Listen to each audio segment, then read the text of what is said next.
Power up your English. Phrasal Verbs Masterclass. Hello, learners. Welcome back to another exciting video on mastering the English language. Today, we are going to focus on an essential part of English grammar, phrasal verbs.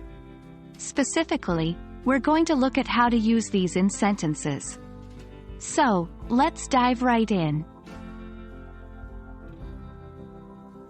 Before we start using phrasal verbs in sentences, it's crucial to understand what they are.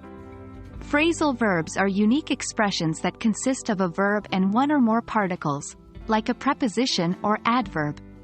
When combined, they create a meaning that is often different from the original verb. Examples include give up, check out, or break down.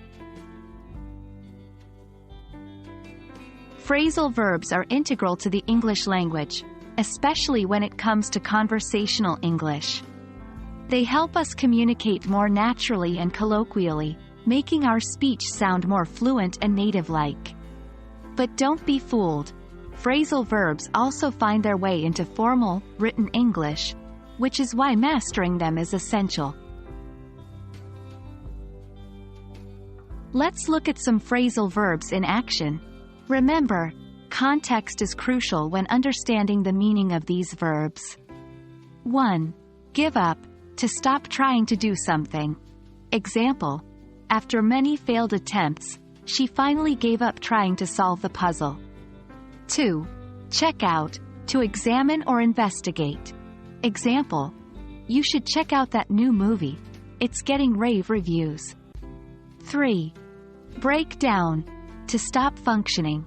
Example: my car broke down on the way to work, so I had to call for a tow truck.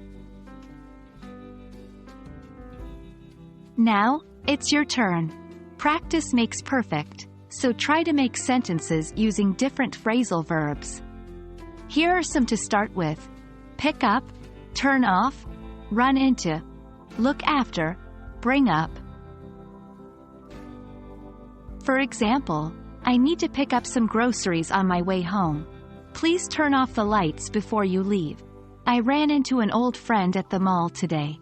I need to look after my younger brother this weekend. He doesn't like to bring up his past.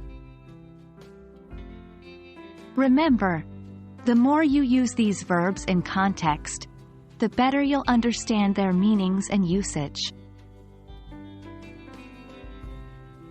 And that wraps up our Phrasal Verbs Masterclass.